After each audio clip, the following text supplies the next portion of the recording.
Hey everyone, what's going on? Joey here, and on this episode, we're gonna reveal who is under the mask of the Fox. That's right, this is one of those characters that you guys cannot agree upon, so this is gonna be fun. We're gonna go through the pitch correct audio and the clues, so before we get started, make sure you subscribe, hit the notification bell, and give this video a thumbs up. Let's get started.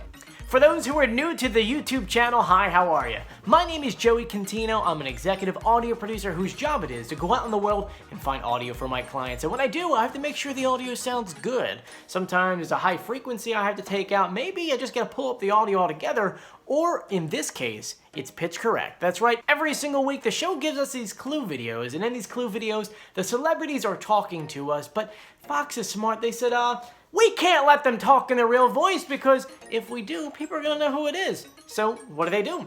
They speed it up and pitch it up so that you have no idea who it is. That's right, they try to trick us, but I figured I could slow it down, I could pitch correct it, and then we can use the audio plus the clues and determine who is under the mask. And right now we're gonna do that with the Fox, which actually, hilariously enough, is the only character on the show I can't get the pitch correct audio right for.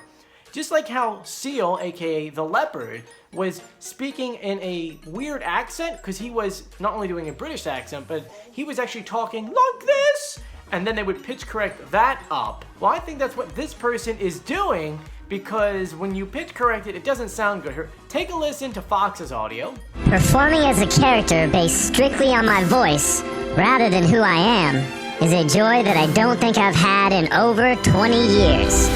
Now listen to my audio. Performing as a character based strictly on my voice, rather than who I am, is a joy that I don't think I've had in over 20 years. The anonymity that the mask gives you is so freeing. It's a chance to prove to myself, and to the people who don't know, that I'm not to be slept on as a vocalist. Making it to the semifinals is the greatest gift I've gotten in a long time. It's been the glue that has connected all the parts of my career and given me a sense of wholeness I've never had before. This mask has been the great equalizer for me, and I've come too far to take it off now. Yeah, it doesn't sound like anyone, right? It doesn't sound like anyone you know or I would know. Though we're gonna go through every single clue and determine who it is. Now, I'm gonna go ahead and do it differently. I'm gonna reveal who I think it is first, and then we're gonna go through the clues. And I hope you guys agree with me. I think it's Wayne Brady. Now, because we could not get the audio right when it came to the pitch correct, why don't we compare his singing voice? Here's what the Fox sounded like singing. A very special Christmas. Now, here is what Wayne Brady sounds like singing. You start to freeze. Yeah, that's Wayne Brady. Now, for those who are gonna start screaming automatically, that's not Wayne Brady. It's Jamie Foxx. I had someone curse me out the other day saying that it can't be Wayne Brady and that it is Jamie Foxx. He cursed me out for a long time. So I'm gonna start the video with just this. At the very beginning of the show, Nick Cannon listed how many Grammy nominations, how many Super Bowl appearances, how many Emmys, okay? Throughout the entire show, we calculated and we wrote an entire list about all those categories and how all the math would add up. Well, if our calculations are correct, which I'm pretty certain they are because we've only gotten one wrong throughout the past 2 seasons, there are 5 Emmys missing from everyone. Because right now, there are 2 other people left, which if you haven't watched my other videos, you get the Flamingo and you have the Rottweiler, and they have no Emmys. So there were 5 unaccounted Emmys to be counted. Jamie Foxx has 0. That's right, not 1, not even a nomination. So this person cannot be Jamie Foxx. No nominations. Though what's interesting is that Wayne Brady happens to have 5. That's right. Did you know he has 5? He has 5. And if Nick Cannon's math was right, that would put Wayne Brady as the winner. So to sum up just that part, because we barely even touched the clues yet, it's not Jamie Foxx. Don't write Jamie Foxx in my comment section or curse me out on it. Please don't do that. But let's go ahead and go through all the other clues, shall we? Wayne Brady, for the very first episode, he said this superhero is ready to devour the competition, and the clue video showed him going ahead and reading a comic book to a child. Well, he has one daughter, named Miley, and he used to be in a comic, well, a cartoon of a comic, Batman Beyond, as Micron. He said that foxes do their best work at night. Well, of course, he's a stand-up comedian. Working at night is his thing. Then he went on to say that he played a lot of roles, and we see a few pictures of the fox dressed up as Sherlock Holmes and a cowboy with an eye patch. Well, that has to deal with him doing a ton of improv, and whose line is it anyway? He says he has dabbled in many different genres, from Doogie to Doubtfire. He's laughed with them all. Well, for those who don't know, Doogie, or Doogie Howser, was a show that Neil Patrick Harris has done together. And it just so happens that Neil Patrick Harris and Wayne Brady were together on How I Met Your Mother. That's right, they actually played brothers. No, I won't. No, James. I won't be afraid. No. Interesting, right? The next clue is Doubtfire, which refers to Mrs. Doubtfire, which is Robin Williams. And for those who don't know, Robin Williams used to be on Whose Line Is It Anyway with Wayne Brady. The next clues are from episode 5. He says, let's just say I didn't always fit in. I grew up in a rough patch of the woods, as he shows a drawing of his childhood home, and it says Fox Park. Then he went on to say that he was bullied and that the other fox cubs weren't nice to him and did a strange thing to his bark. According to an interview with Dr. Oz, he said as a child he struggled with suffering due to a great deal of anxiety he felt from being bullied from other kids. Yeah, not cool. Then we see drawings of himself holding up an Emmy, and as we said before, he has 5 Emmys. You know who has none? Jamie Foxx, not 1 Emmy. Wayne Brady's Emmys are from his own show, The Wayne Brady Show, to Let's Make a Deal, and Whose Line Is It Anyway? The next clues are from episode 7, which just so happened to be week 6. It kind of screws you up on those things. He says, I'm always dreaming about entertaining people on tour, and he did it while playing a guitar. Well, he's done so many comedy tours, it's kind of ridiculous how many he's done. He was actually in New York last month. He held up a set list with the songs Everybody Say Yeah, Sugar Daddy, Cabaret, and You and Me. Well, some of those songs refer to him being in Kinky Boots, because he did that on Broadway for a few months. And You and Me is a song that he put out maybe 3 years ago. Here's a clip. We'll still be a family. Oh, and if you watch that music video, the girl in that video is his daughter Miley. He says that he's known to be with a pack of fellas, which... Whose line is it anyway? He's always with those 4 other guys. His next clue was a revealing clip, which is a boombox, which was given to him from his father. For those who don't know, he was born in Georgia, but his father was in the military, always traveling, and his mom couldn't really take care of him too well, so they moved him down to Orlando, Florida.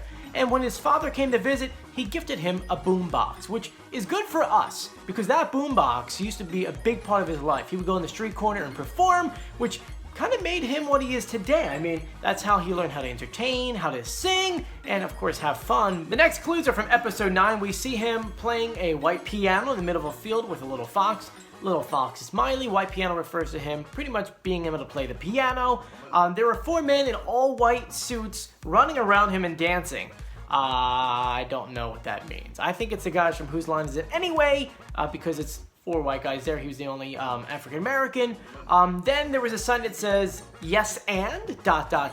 which is a reference to improv. Anyone who takes improv class, the next thing after someone does improv is what can you do next in the story? And in this case, it would be the same thing if I said the cat jumped over the moon, and you would look to the next person next to you and they would add on to it. The next clue, he calls himself a true blue superhero, which refers to him as Micron, because Micron's colors are blue and navy. It's kind of like a mix of both.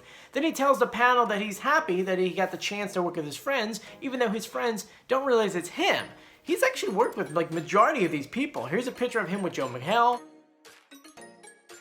He was on Wild on That with Nick Cannon. And here he is with Nicole. So yeah, he's got a lot of connections there. And then episode 10 were the next clues. We had 2 episodes this past week, so we've got 2 more sets of clues. The Fox talked about not playing a character strictly on his voice in about 20 years. Well, Batman Beyond, where he plays Micron, was put out in 1999. That's exactly 20 years. Yeah, I could do math. I'm dyslexic, but I can do math. Then we see a piano with a candlestick. He could play piano. We see Richard, written in red, very tiny. Well, he did a show where he played Little Richard. Here's a clip. And the last clue on there, which was his gift, was a picture of the rabbit from season 1 on The Masked Singer, which was Joey Fatone. They've been friends for a long time. Here you go. Take the picture. That too. Exactly. Yeah. See? And then finally, the last 2 clues I can give you from episode 11. He had a book that said a guide how to break up. Well, he's had 2 divorces. Come on, Wayne, you're a good guy. Stop divorcing people. And then the last clue was the fox standing in front of 3 stools, which we can all agree upon is from Whose Line Is It Anyway? As you can see, we can all agree that it is Wayne Brady and not Jamie Foxx. I want to know, do you actually agree with me? Please comment below. I hope you enjoyed our video. I'm going to go ahead and play all the rest of the Pitch Correct audio just so you can hear it. Being in the costume is maybe the most present I've been. It's like everything else shuts out and I'm able to just be. I wish you could see my face in the mask because like I'm smiling ear to ear. This time of year, I'm always home with my family, so it's hard being away and keeping this all a secret. But I know it'll all be worth it when I see the surprised look on my family's faces. They are the reason I'm here. We don't have a dog now, but I'm pretty sure this is going to make us get one. The Rottweiler has become an extension of me, and I'm eating it up. I'm loving it. I don't want it to end. Last night, when I found out I was in the semifinals, I was hysterically crying inside of my mask. I know it sounds crazy, but I was just so proud of myself. I loved nothing more than singing in my church choir growing up, but it was always just a hobby, and I was afraid I'd fail if I took it any further. Making it this far is proof I didn't fail. Holidays are my favorite time of the year because I get to be with the people I care about. The people who believed in my talent even when I didn't. All I want for Christmas this year is to make them proud. So, with a little sass and a lot of tail feather, this bedazzled beak is gonna win that golden mask. Thank you once again for joining me. If you haven't done so yet, please subscribe, hit the notification bell, and give this video a thumbs up. And I like to leave you guys with a question at the end of the video because really, so far, people will only stay for about 3 minutes after I reveal who it is and run away. But for you guys who stayed, I appreciate you. I'm gonna go ahead and just ask you something simple today. What will you be eating on Christmas morning? There you go. I'm Joey. See you later. Bye.